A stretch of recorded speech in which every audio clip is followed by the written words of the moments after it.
يعني بحيي فريق وادي دجله على الاداء المحترم النهارده. الحقيقه الكابتن احمد مدرب متميز جدا ووقف فرقته بشكل سليم، وقدر ان هو يقفل مفاتيح لعبنا بشكل جيد. يعني انا في اول المباراه لقيت ان في بيس باص كتير جدا، او ان لاعبنا شيكا وهو ولد صغير وكانت المسؤوليه عليه كبيره جدا ان هو يكون هو اللعيب اللي بيلعب فريق نادي الزمالك، رغم ان انا يعني من المعجبين بشيكا، لان شيكا المباراتين اللي فاتوا ادى بشكل جيد جدا.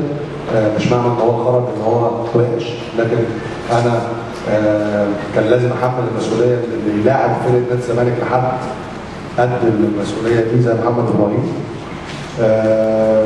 حتى في بدايه الشوط الثاني كابتن احمد ادى تعليمات للمرغني ان هو يقرب على محمد ابراهيم يلعب عليه مان تو مان، فبدلت اماكن محمد ابراهيم ومؤمن عشان سقط المرغني بره مكانه، وده خلق لنا مساحه لعب.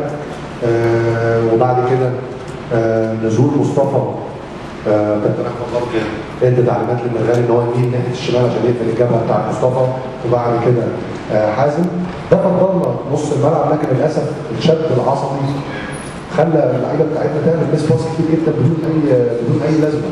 يعني مفيش اي ضغوط، لعيبه نص الملعب بتاعت وادي دجله متراجع لورا بتحاول تخرج من الماتش 0-0، وده السيناريو اللي انا قلته لعيبتي قبل المباراه بين الشوطين.